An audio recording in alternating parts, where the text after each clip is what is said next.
Just wait.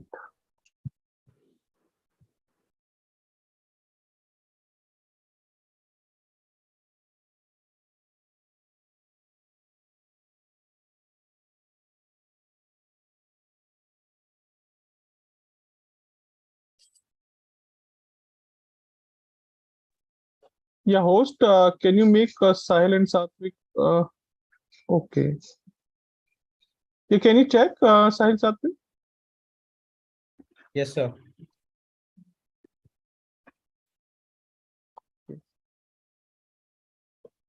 Sir, could you make my iPad the co-host? Okay, okay. Yeah. With Aryan name? Sahil iPad. Sahil iPad. Okay, okay, I'll Sahil. Yeah.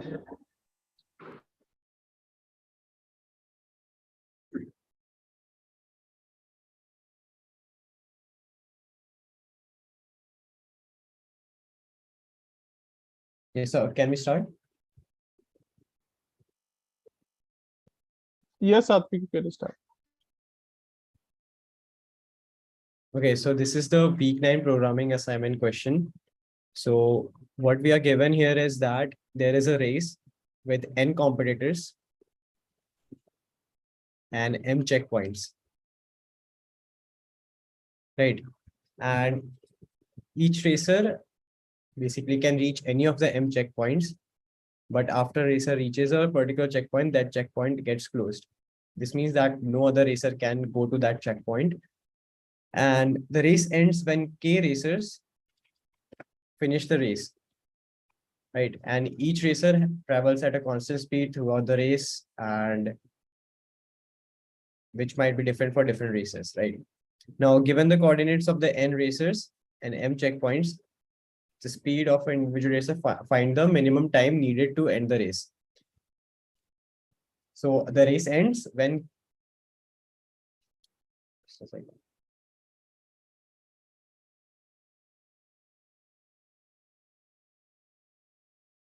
right, okay. The race ends when k racers reach k checkpoints, right? This is when the race ends. 1 second.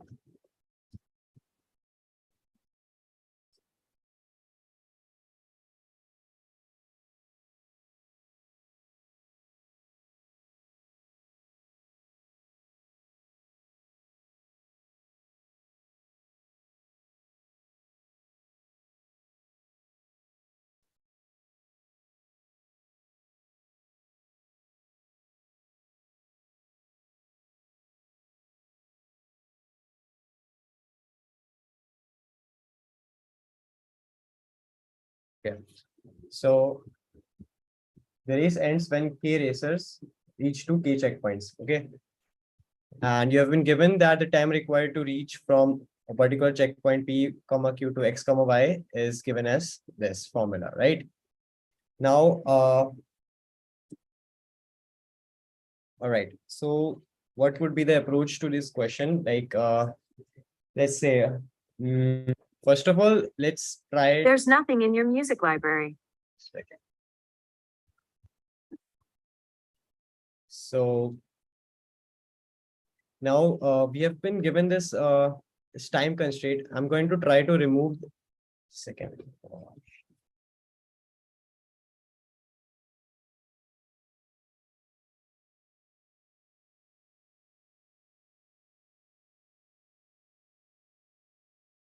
Okay. All right. So, okay. Now let's just take an example for once. What we have been given. We have been given 2, 3, 1. And here, 2 is basically our the number of racers, n equals to 2. And m equals to, just a second, some error. Which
Okay.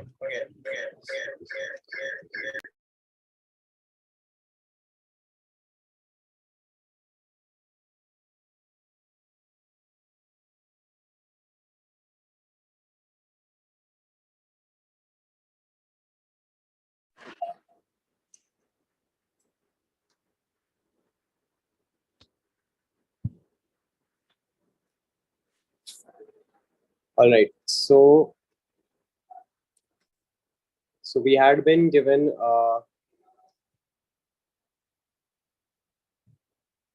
okay, so this is week 9, program assignment 1. So what we are given n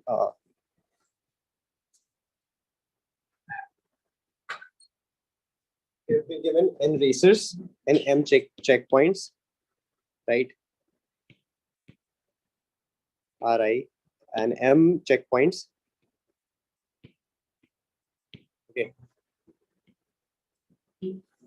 And so each racer can reach any of the m checkpoints, but after racer reaches a particular checkpoint, that checkpoint gets closed, and the race ends when k racers finish the race. Okay. And all right.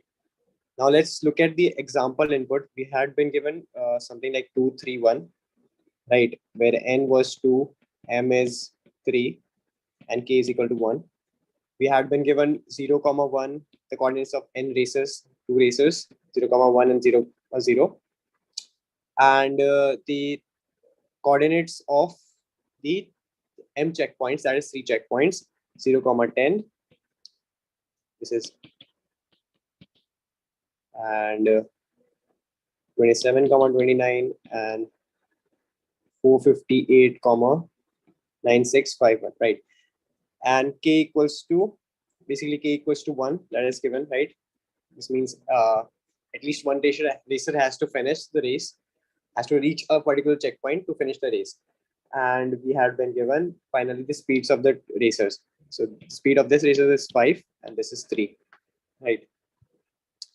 Now it's as discussed in the last session, we found out that the what would be the output of this problem, and we found that if r1 goes to c1, right, 0, 1, then the time taken we found out was equal to 4, and it was the lowest time that was possible, so we output our answer as 4, right? And yep, so this is okay, this is what approach could you think over here? You have to think, okay, in terms of graphs, and what we can see over here is basically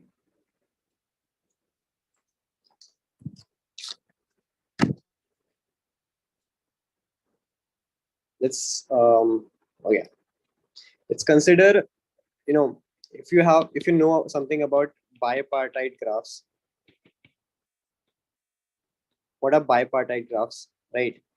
So bipartite graphs are defined as basically graphs in which you can divide the vertex into two disjoint sets, u and v, right? You can divide them into two disjoint sets such that any particular edge, for any particular edge, one vertex belongs to u and one vertex belongs to v, right?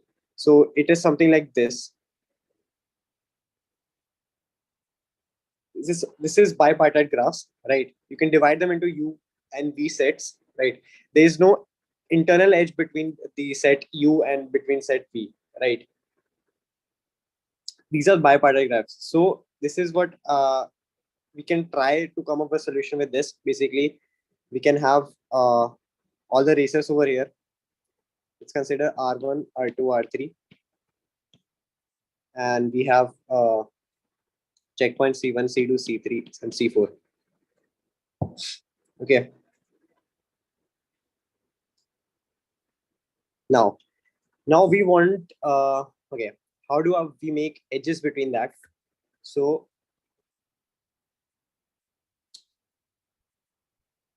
if we are given a particular time t, capital T, we are given this time, So let's consider this is our final time. Okay, this is our time required to finish the race. If this is the capital T is the time required to finish the race, this means that all the racers reach to their particular checkpoints in this particular time T, less than equal to. Okay, so if Ri goes to Cj, the time taken by this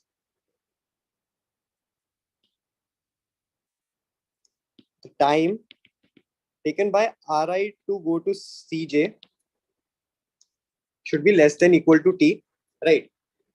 Because this is our final full time to complete the race, right? For all the K racers, right? Racers and checkpoints, right? Now, if we have this T, right? Now using this T, we can make this graph also. How? Basically, when would use this condition to make an edge between Ri and Cj. So if for example, we check the condition from R1 to C1, the time taken was less than equal to T. So an edge exists between R1 and C1, right? R1 and C2, let's say between them, the time taken was not less than equal to and was greater. So an edge doesn't exist over there, right? So that is we won't connect. And this way we can have all the edges like this, right? Using this condition. For example, this is what we get. And just an example, right? Something like this, we have got something like this. And now once we have this graph, what we have to determine from this graph is the max number of racers that can be assigned a checkpoint.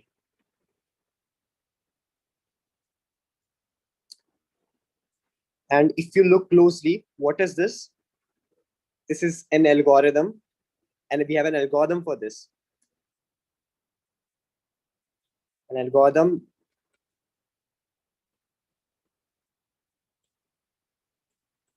so maximum bipartite graphing. This is what we are doing, and the algorithm's name is Kunz algorithm. Now, this is what we are going to use in this question, right? So the intuition is basically to get this time T, what we can do is do a binary search, take a range of values, right? For range of values, we will have a minimum and maximum, right? And you take the midpoint every time and you choose T using binary search. We select a particular capital T. Okay, that would be simple. Just take Li and Hi and just take mid of that, and and we get T. This is our T. Okay, we have chosen a T. Using this T, what we are going to do is you're going to traverse all the racers and the checkpoints. Okay, so a for loop for racers, basically I from 0 to n, and for j from 0 to m, right? You will calculate using the formula that was given to us, t equals to ceiling of p minus x square, and that formula that was given to us. You'll calculate the small t, right? For when you select a particular racer, Ri, Rj, right? So you'll calculate it like this, Rx minus Cx square plus Ry minus Cy square upon the speed that was of the racer Si, that was the speed. This is a T you will get. And now what we're going to do is using this T, we can create our graph.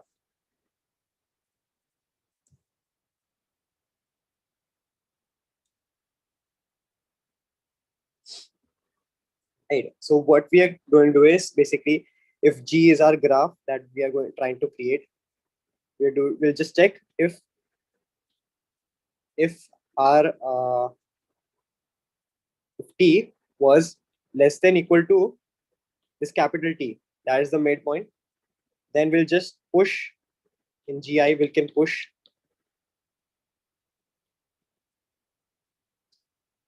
back J. Okay. If we do this, we have our some graph something like this, right? Using this, we'll have this graph. Next, we just can do something like, next we just have to apply our Kuhn's algorithm, right? It will give us something like we can have something like a variable, Kuhn's algorithm finds the max number m from this, right? Using Kuhn, we find some m, and if m was Kuhn is what is Kuhn's giving us? It's giving us the max number of phrases that can be assigned a checkpoint. We'll discuss what is this algorithm. First, just understand this algorithm gives us the max number of phrases that can be assigned a checkpoint. Okay. So if m is greater than equal to k, right? This means we have to update our answer to t, and we can, our upper limit, we can do it mid -1. Sorry, it's t here. Right. Same thing. Else we will do low equals to t plus 1. And this is our final answer. We update for every binaries. This is what we're doing, right? So what we have done is we have created a G, right? And we have to apply algorithm on this G, Kuhn's algorithm, right? Which will give us the max number of phrases, and we'll just check this condition. If it satisfies and update our value of answer. Now, what does Kuhn's do? Okay. Now let's consider this example where we had R1, R2, R3. These are the racers and these are the checkpoints, C1, C2, C3, and C4. We created G something like this.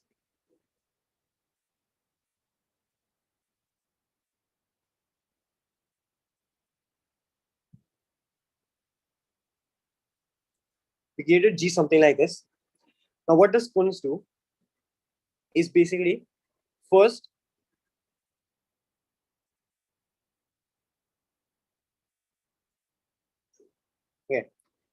C1 has not been assigned anything, C2 has not been assigned, C3 has not been assigned, C4 has not been assigned any racer. Okay. What we have to find is the max number of races or the checkpoints that can be assigned races. Okay, same thing. And now let's say what does it do is basically it first it looks as R1. R1 can be can go to C1, C3, C4. In the given time, it can go to C1, C3, C4. So first it just checks C1. So we'll assign C1 to R1. Okay.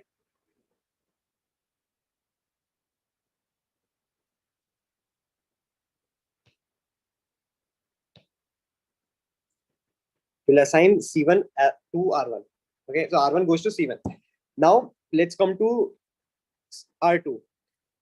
R2 can go to C1, but it sees that R1 has already chosen C1, but now as the condition was given that you can only choose, the checkpoint gets closed after a particular racer comes to that particular checkpoint. So R2 cannot go to C1 until R1 is at C1, right?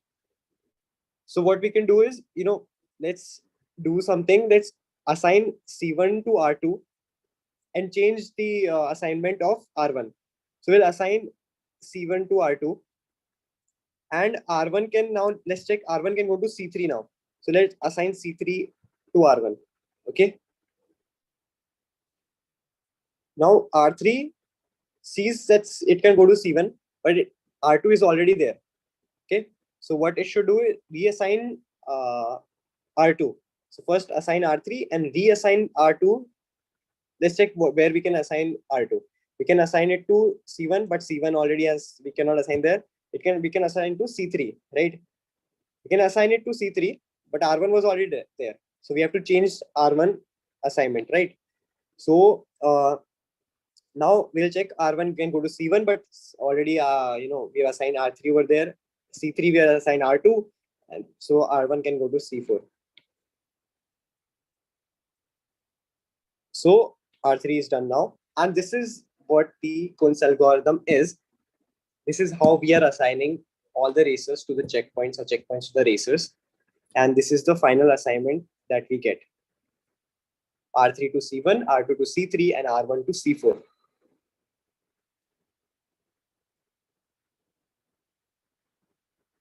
Right?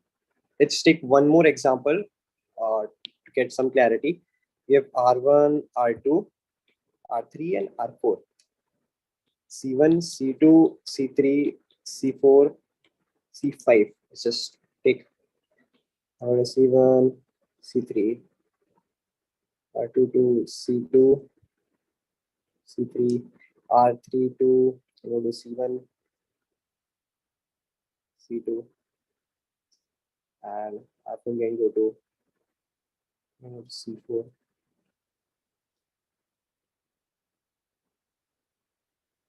Okay, just take this one. I don't know if this work or not, but let's see. Okay, not assigned anything, right? Now R1 can go to C1, so we'll assign C1 to R1. R2 can go to C2, assign R2 to C2.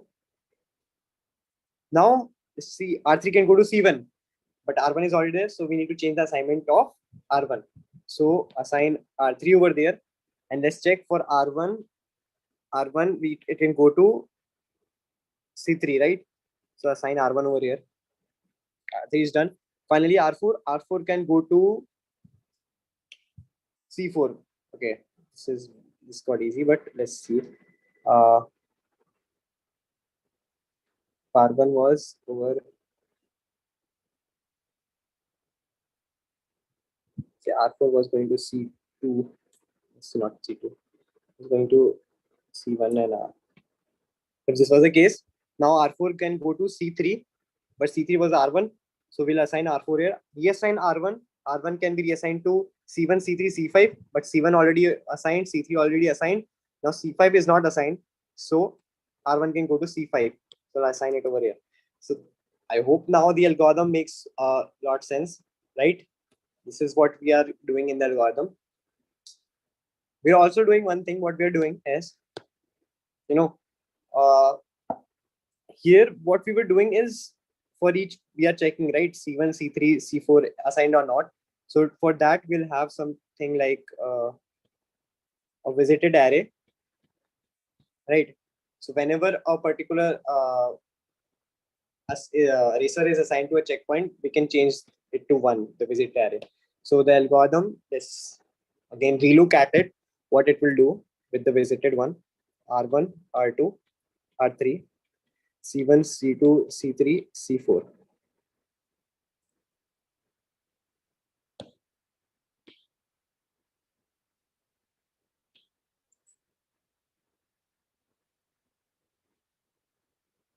R2 goes to C1, R2 goes to C3, R3 goes to C1, and this is right. And here we have the assignments, so -1 at the start, and we have a visited also. That is 0, 0 for all the particular checkpoints. So this visited array would be re-updated after we have looked each racer. So what I'm trying to say is, when we are looking at R1, all right, we'll have 0, 0 in the visited array. Once we are done with R1, we'll change the, update the visited array back to all zeros. All right, let's look at it by the example, what we're doing. Now, what we're doing is R1 to C1, we assign R1 to C1, right? And we have to mark it 1, right? R1 is done. Now we come to R2, right? Once we come to R2, we have to re-update this visited array to all zeros again.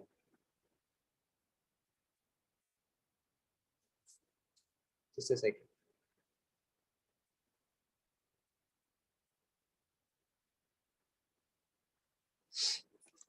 Okay. Now, yes. Now we have come to R2. R2 looks at C1. C1 is assigned to R1. So you have to change this assignment, right? We change this assignment, remove R1 from this, add R2 over here to the assignment and mark this as 1.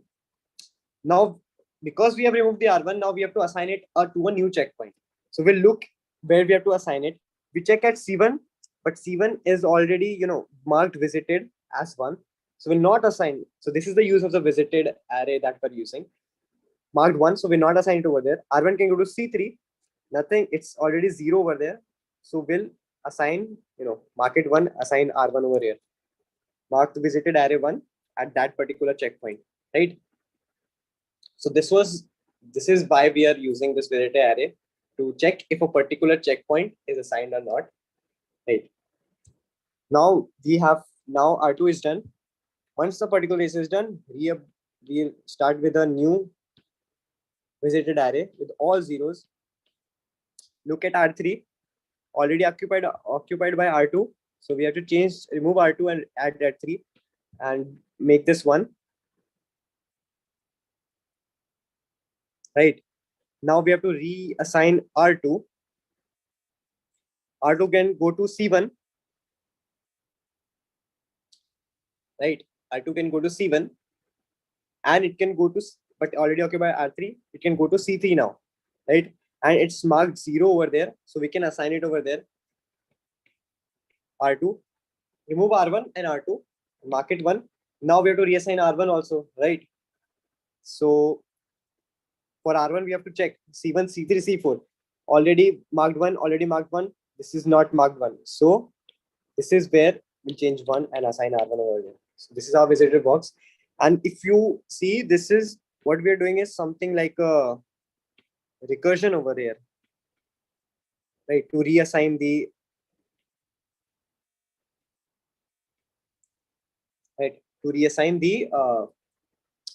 these particular races to checkpoints, right? So this algorithm can work for this, any R1, R2 and this. So let's summarize again what we were doing. We'll do a binary search to choose a particular T, right? And we'll make a bipartite graph. Bipartite graph, like this is a bipartite graph.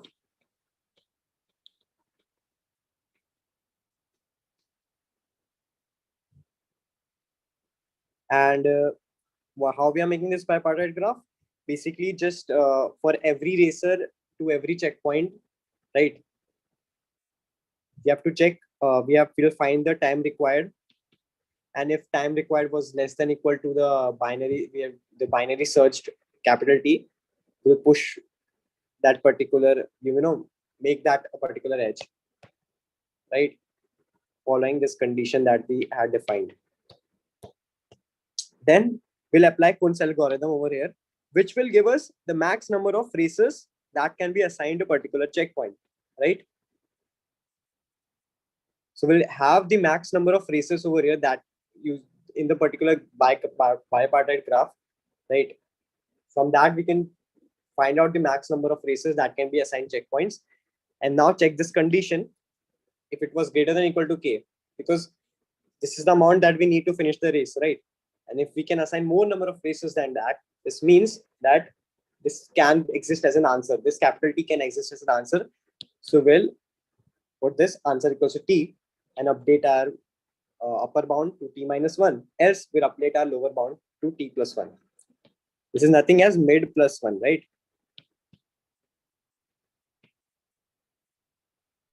I hope it is clear.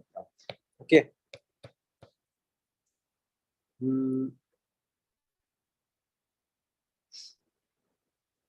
And now in Kunz algorithm, what we were doing is first everything was marked -1. All the checkpoints were marked -1.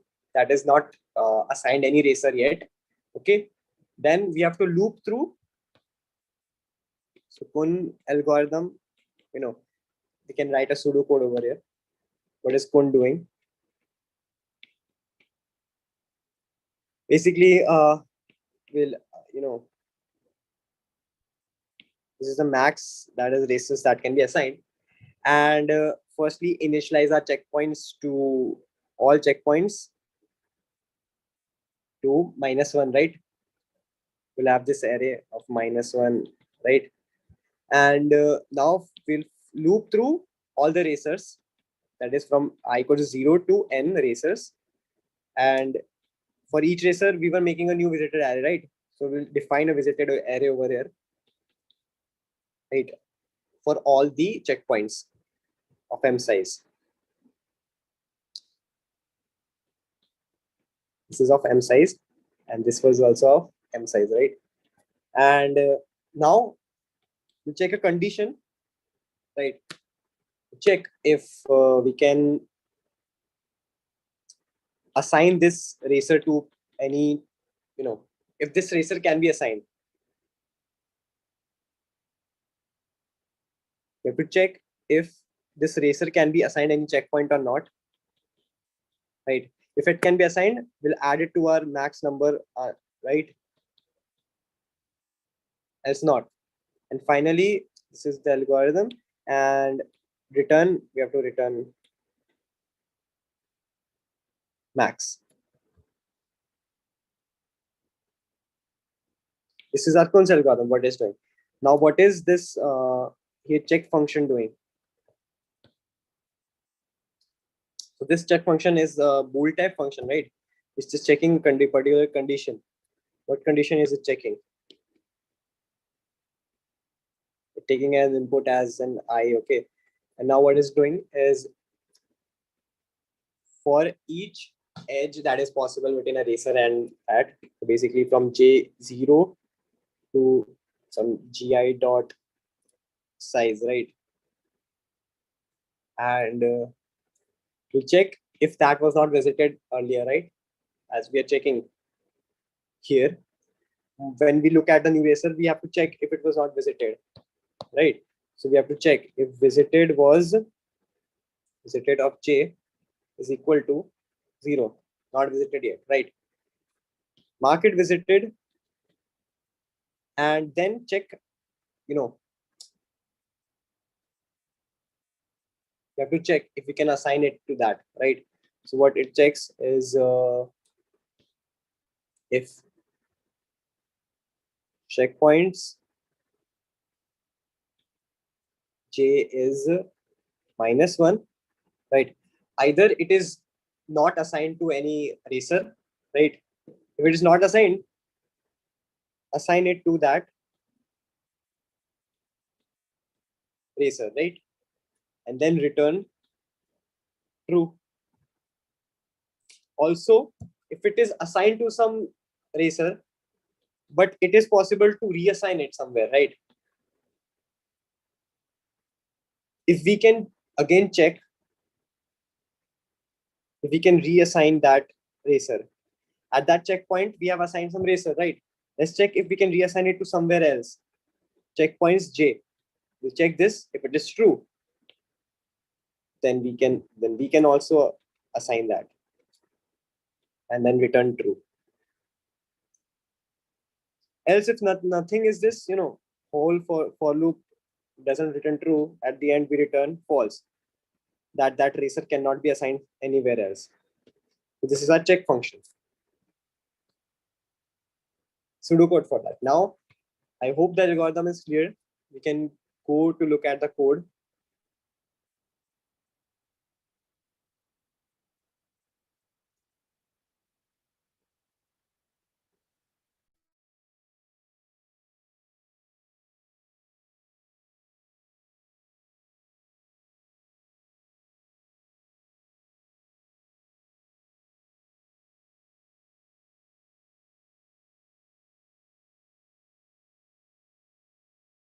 Now for the code part, let's yeah, here is the code. So what we are doing over here is right, taken the inputs in x1, x2, this one, these are the inputs, these are the racers, and these are the checkpoints, and these are the speeds, right? Now we initialize our lower and upper bound, and this "and" is our answer, right?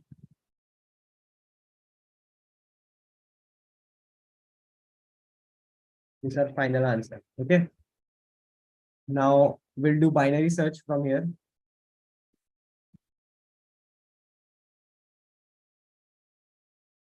And the binary search over here, and we'll choose a particular T, capital T, right? Then we have our two for nested loops as discussed in the pseudocode, right? Consider each racer and each checkpoint, and you find the small t, right? Now, if the racer can reach a checkpoint in the given time, we'll push back, add that edge into our bipartite graph.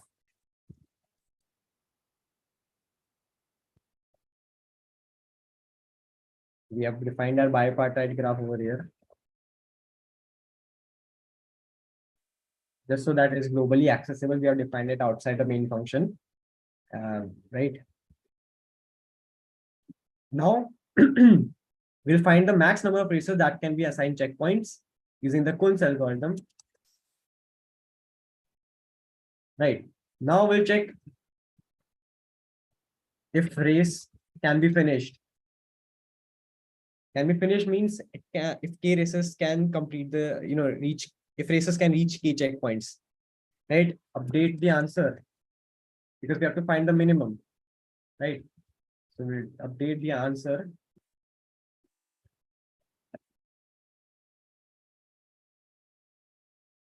And update our upper bound because we have to find the minimum, right? If not, then we'll update our lower bound, means we have to find a bigger T, right? Now, okay. Now this is our Kunz algorithm. This is where it starts. The main algorithm part. Now we have initialized the maximum number of races that can be assigned, right? But we have to return over here, and we'll initialize our checkpoints, right? Here we have globally made it accessible, so that it's accessible outside these functions also. So we'll initialize checkpoints, all checkpoints to -1, right?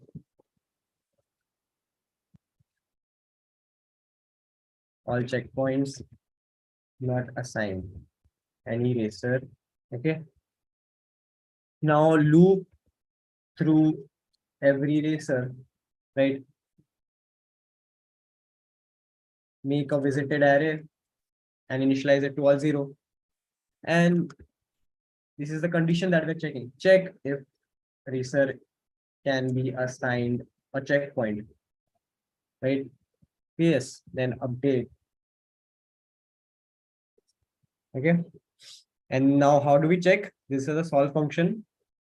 This is how we check if racer is assigned. It's a bool function, bool type. And now what it does is it loops through possible checkpoints for racer I. Right. These are the possible because we had pushed gi.push j, right? So we'll loop through all the possible checkpoints for the racer I and check if that that checkpoint is not assigned any racer, right? And we'll mark that, we'll mark the checkpoint.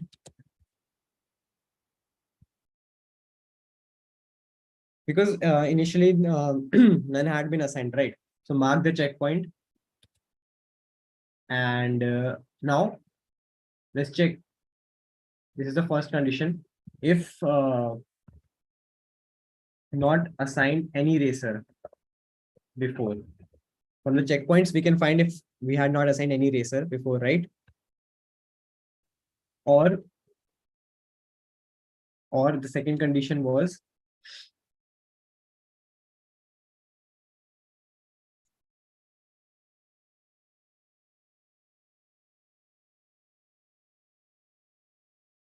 right. We found that if we can reassign it, if can reassign the racer that was assigned to that to another checkpoint. Now here, using this solve function calling over here, what we are doing is we're checking other options for that assigned racer, right? And if possible, that update the racer, update our checkpoints, and will return true. Yes, it can be assigned, right? And if all this doesn't work, we cannot assign, then it will return false, right? So this, once it returns false, we will not update our answer, right? Now, yep, this is the algorithm. Finally printing and for the given input, you see that we have got the answer as 4. Yep. So this was the algorithm. This was the main part. And I hope the code is also readable and it's understandable by explained as by me. And if you have any doubts, feel free to ask.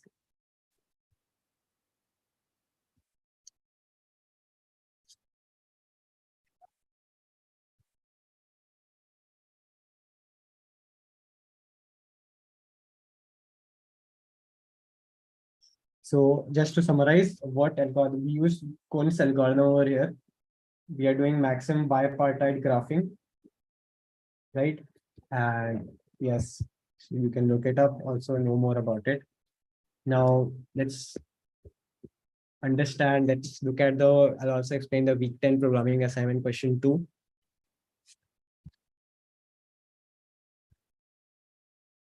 So in this question, in this assignment, what we are given is there's a beautiful sequence, if we have defined a beautiful sequence definition, which contains only zeros, ones, such that no adjacent values in the sequence are the same. Okay. For example, 0, 1, 0 is a beautiful sequence, but while 0, 1, 1 is not, because no adjacent values can be in the sequence. Same adjacent values. So 1, 1 here are same, so it is not a beautiful sequence. Now you are given an integer n, which denotes the size of the beautiful sequence starting with 0. So we have another defined condition that beautiful sequence starting with 0, right? Determine the number of beautiful subsequences of the given subsequence. So we have been given a beautiful sequence and it starts with 0, right? Start with 0 and it will then this whole is a beautiful sequence, right? It starts with 0. And determine the number of beautiful subsequences of the given sequence. Now of this given sequence, what are the possible number of subsequences that are also beautiful, right?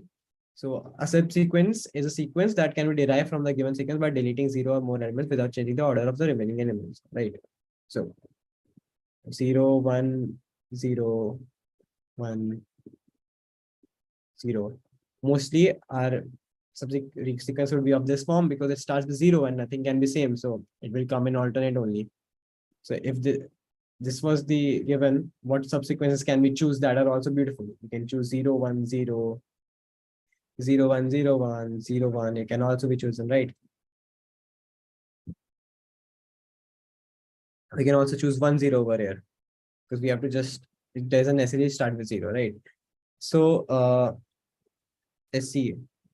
Example input, we have been given the constraint also. N can range from 1 to 10 power 6. And what you have to print is the number of beautiful sequences modulo 10 power 9 plus 7. Okay. Now input example is given as 3. So a beautiful sequence of length 3 can only be 1 0 0 1 0, right? What are the possible beautiful subsequences of this? It can be 0, it can be 1, it can be 0 1 1 0 0 1 0.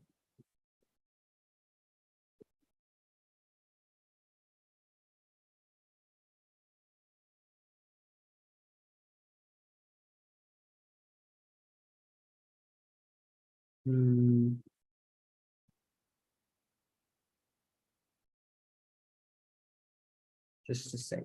5. One more zero, Satvik.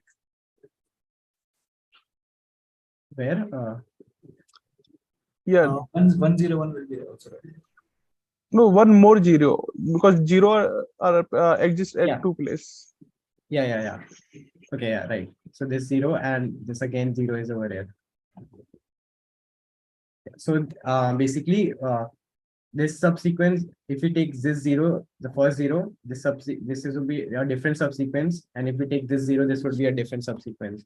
So yeah, there will be two zeros, but these will be considered different subsequences. So that is why the answer is 6. Yeah. So you can think on this. So then it's related to the DP week question. So try thinking about that. Thank you.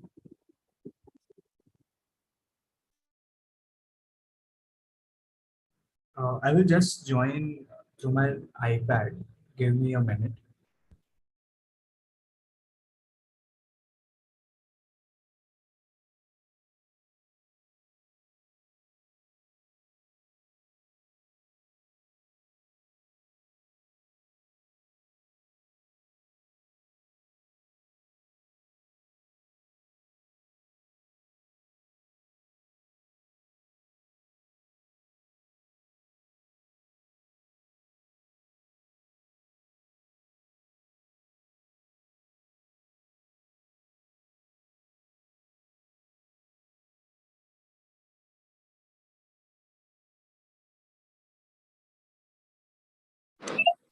Could you please make my iPad Aryan Sharma the co-host so that I can share my screen? Yeah, okay, sir. Okay, Sahil. One sec.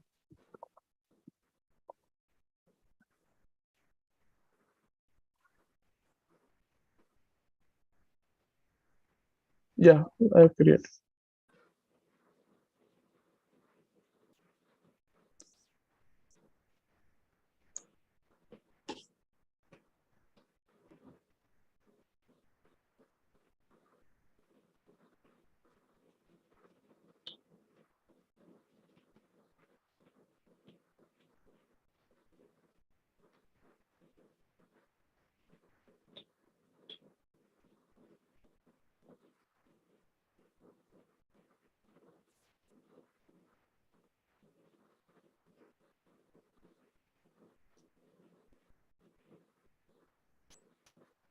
Yeah, so I hope the question is visible. Uh, like it's just very simple question. There's a story that as a professional robber, you want to rob the houses on a street. However, there is a security system that will trigger a police response if you try to rob two adjacent houses, right? So, and each house has a certain amount of money, and you want to rob the maximum amount of money, right, without alerting the police. Okay, so uh, the question basically is that you have been given an integer array, and you have to find the maximum sum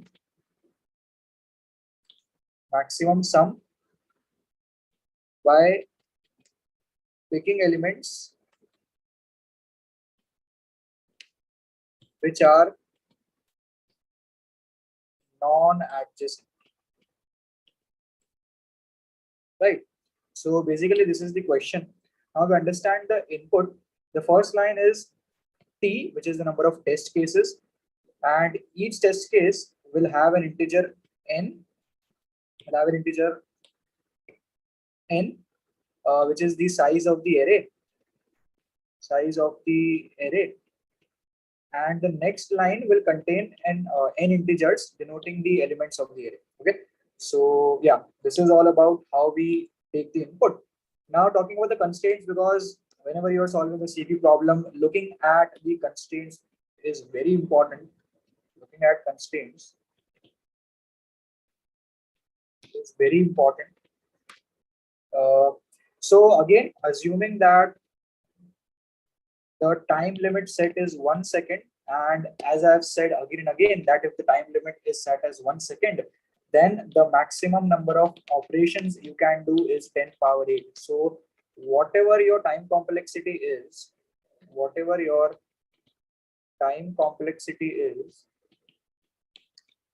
should be lesser than equal to 10 power 8. Okay, so this is what you should keep in mind while proposing any algorithm to any problem. Okay, so here if we see the number of test cases up to 100, and the size of the array, the maximum size of the array is up to 10 power 5, and each element of the array has the maximum value to be 500. So what can we do is we can run an algorithm of order Tn time, which will become order of 100 into 10 power 5, which will become order of 10 power 7. So this is surely less than equal to 10 power 8. So this will work. Okay, so what you have to do for each test case, try to find the answer in linear time. Okay, so this is what we need to do. Okay, so we have to traverse the array only once or twice or thrice, but linearly, and we have to find the answer. Because if you try to do n square, then it will be order T of n square, which is order of 10 power 2 into 10 power 10, which is 10 power 12, which is very greater than 10 power 8. It is exceeds our time limit. Okay, so linear time algorithm should be proposed here. Okay, so this is what we understand by looking at the constraints. Now talking about the output is very simple. You just need to output a single integer which indicates the maximum sum by picking elements which are non-adjoint. Okay, so yeah, that's all about the question, about the input, about the output. Now let's try to look at the test cases. The first test case is 2, 3, 1, 2, 4. You have 4, you have 2, 1, 4, 9. Okay, so this is the test case. 2 indicates the number of test cases. This is the first test case. This is the second test case. Okay, so we consider 3, 1, 2, 4. So n equal to 3, and the array is 1, 2, 4. So what will be the answer? So let's try. If we pick this element, we can't pick 2, but we can pick 4. So the answer is 5, let's say. Now if we don't pick 1, then we can pick 2. And if we pick 2, we can't pick 4 because 4 and 2 are adjacent. So the answer here is 2. If we don't pick this, if we pick this, the answer is 4. So these are some of the combinations which you can do. And the maximum of these is equal to 5. So the answer will be 5. Okay, let's see, the answer is 5. Yes, the answer is 5. And the second one, the second test case is this, which is 4, 2, 1, 4, 9. So here n is equal to 4, which is the size of the array, and the array is 2, 1, 4, 9. So exploring some of the cases where we have 2, 1, 4, 9. Let's pick 2. If you pick 2, we can't pick 1. We can pick 4. Let's say if we try to pick 4, then we can't pick 9. So the answer here in this case will be 6. Let's say we pick 2, we can't pick 1. Let's say we choose not to pick 4 and we choose to pick 9, the answer is 11. And if you will try to go over all possible cases, very important word, all possible cases, you will always find an answer which is less than 11. Okay, so that is why the maximum answer is 11, and that is why the output is 11. Okay, let's see if I'm correct. Yes, the output is 11. Okay, so what I was saying is all possible cases. All possible cases is a very important word to understand that we are heading towards a DP problem. right? This becomes very important. Why? Like, let's say in this case where the array is 2149, what you do, you try to explore all the possible cases, and out of all those possible cases, you print the desired answer, either the maximum or the minimum or the count and so on. So like, I'm just giving you guys a hint that wherever your mind says that I need to explore all the possible cases, then at that point you are heading towards recursion. And because like dp is a dp is generated from recursion, you are heading towards a dp problem, and you should think about 1D dp or 2D dp, whatever suits the time complexity. Okay, so here 21449 is there. Obviously you will need to apply a 1D dp and try to solve a problem. So I'm just giving you a hint that here you will have to use a pick non-pick technique, which is a very famous technique used in 1D DP problems. So yeah, if you try to think in a way that you are trying to explore all the possible cases and use a 1D DP, then you will surely able to crack this problem and find an answer. So yeah, that was all about week 10. Thank you so much, guys, for attending the session. And if you guys have any doubt, you can always message us on Discord server or the live session. We are always there to help you. Thank you so much. Yeah, so we'll end the session now. Thank you. Yeah, thanks, Aswik. Thanks, Sai.